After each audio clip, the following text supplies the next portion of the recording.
दोस्तों सवाल लिखा है दो घनों जिनमें से प्रत्येक का आयतन 64 सेंटीमीटर क्यूब है के संलग्न फलकों को मिलाकर एक ठोस बनाया जाता है।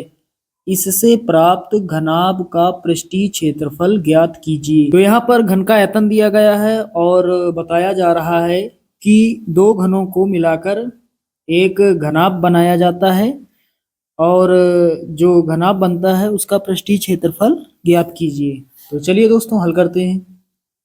तो यहाँ पर लिखा है दो घनों जिनमें से प्रत्येक का आयतन 64 सेंटीमीटर क्यूब है। दो घनों की बात हो रही है तो एक घन की भुजा यहाँ पर मान लेते हैं। यहाँ पर लिखेंगे माना एक घन की भुजा,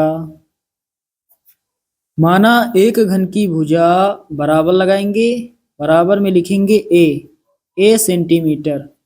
घन की भुजा हमने मानी है ए सेंटीमीटर। दोस्तों घन का आयतन होता है भुजा क्यूब, तो यहाँ पर लिखेंगे घन का आयतन, घन का आयतन बराबर में भुजा क्यूब, भुजा हमने मानी है ए तो ए का क्यूब यानी ए क्यूब। घन का आयतन दोस्तों दिया गया है, कितना दिया गया है 64 सेंटीमीटर क्यूब। तो इधर लिखेंगे 64 बराबर में ए क्यूब। 64 दोस्तों कितने का क्यूब है 4 का, 4 का क्यूब बराबर ए क्यूब। घाते यहाँ पर बराबर हैं दोनों तरफ तो घाते हट जाएंगी जब तुलना करेंगे।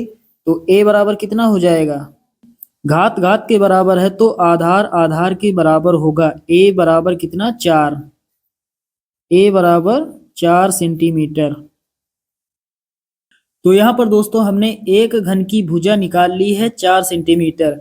यहाँ पर बात हो रही है सवाल में दो घनों की, तो यहाँ पर दोस्तों लिखेंगे दो घनों को मिलाने पर प्राप्त घनाभ की लंबाई। दो घनों को मिलाने पर प्राप्त घनाभ की लंबाई, लंबाई को दोस्तों एल से लिख लेते हैं, स्मॉल एल।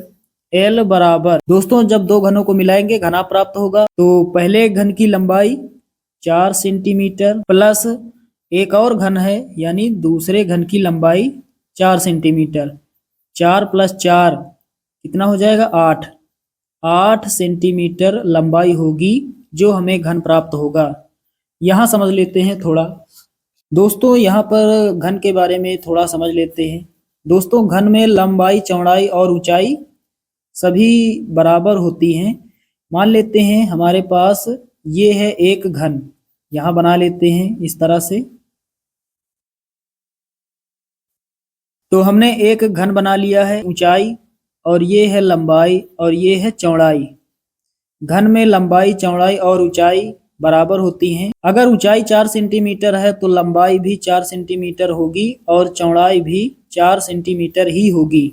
ये तो हुआ एक घन। एक घन और जब हम इस तरह से यहाँ बना लेते हैं तो ये एक घन और हमने बना लिया, इसकी भी ऊंचाई है 4 सेंटीमीटर, लंबाई है 4 सेंटीमीटर और चौड़ाई है 4 सेंटीमीटर। यदि हम दोनों को जोड़ दें, मान लेते हैं हमारे पास एक घन ये है और एक घन इस तरह से ये है, दोनों को जब हम जोड़ देंगे तो चौड़ाई और ऊंचाई बराबर ही होंगी। जितनी ऊंचाई इसकी है इस वाले घन की, इस घन की भी होगी, चौड़ाई उतनी ही होगी लेकिन लंबाई बढ़ जाएगी। 4 सेंटीमीटर इस घन की लंबाई और 4 सेंटीमीटर इस घन की लंबाई, दोनों को जोड़ देंगे तो लंबाई यहाँ से यहाँ तक कितनी हो जाएगी 8 सेंटीमीटर हो जाएगी। और दोनों घनों को जोड़ने पर हमें क्या प्राप्त होगा, हमें घनाभ प्राप्त होगा क्योंकि लंबाई जो है वो ज्यादा हो जाएगी। यदि लंबाई चौड़ाई और ऊंचाई बराबर हैं किसी आकृति में तो वह आकृति घन है, और यदि लंबाई चौड़ाई और ऊंचाई अलग अलग हैं तो वह आकृति घनाभ है। तो उम्मीद करता हूं कि ये आप सभी लोग समझ गए। दो घनों को मिलाने पर प्राप्त घनाभ की लंबाई 4 प्लस 4 8 सेंटीमीटर होगी। चौड़ाई कितनी रहेगी, चौड़ाई तो उतनी ही रहेगी। यहाँ पर लिखेंगे चौड़ाई, चौड़ाई को b से लिख लेते हैं। चौड़ाई बराबर कितनी होगी, जितनी भुजा है 4 सेंटीमीटर, चौड़ाई 4 सेंटीमीटर तथा ऊंचाई, ऊंचाई को h से लिख लेते हैं। h बराबर ऊंचाई कितनी होगी 4 सेंटीमीटर ही होगी।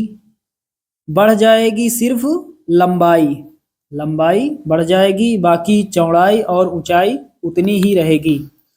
चलिए अब घनाभ का पृष्ठीय क्षेत्रफल ज्ञात कर लेते हैं। तो यहाँ पर लिखेंगे घनाभ का पृष्ठीय क्षेत्रफल।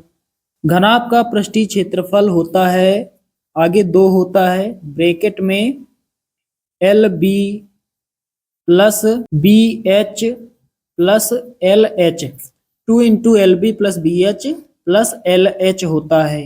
यहाँ रख देते हैं सभी मान, 2 लिखेंगे। एल बी लंबाई का मान कितना है 8 है, गुणा लगाएंगे बी यानी चौड़ाई, चौड़ाई का मान 4 है, प्लस बी एच, बी का मान कितना है 4 है, गुणा एच का मान कितना है 4 है, प्लस लगाएंगे एल एच, एल एच लंबाई का मान कितना है 8 है, गुणा एच ऊंचाई का मान कितना है 4 है। अब दोस्तों हल कर लेते हैं, पहले 2 लिखेंगे, 8 चौके 32 हो जाएगा, प्लस लगाएंगे 4 चौके 16 हो जाएगा, फिर प्लस लगाएंगे 8 चौके 32। आगे हल करते हैं, पहले 2 लिखेंगे, 32 32 और 16 कितना हो जाएगा, तो जोड़ लेते हैं, 6 2 8, 2 10 का 0 हासिल 1, 3 3 6 और 2 8, कितना हो जाएगा 80 हो जाएगा। अब वो आगे हल करते हैं, 2 लिखेंगे, ब्रैकेट हटाएंगे, गुणा लगाएंगे और गुणा के बाद 80 कितना होगा 8 दूना 16, 160, 80 का 2 से गुणा करोगे कितना आएगा 160। बगल में लिखेंगे सेंटीमीटर स्क्वायर या फिर वर्ग सेंटीमीटर, क्षेत्रफल को सेंटीमीटर स्क्वायर या फिर वर्ग सेंटीमीटर में लिखा जाता है। और दोस्तों यही हमारा फाइनल आंसर हो जाएगा। उम्मीद करता हूं दोस्तों कि ये सवाल आप सभी लोग अच्छे से समझ गए होंगे।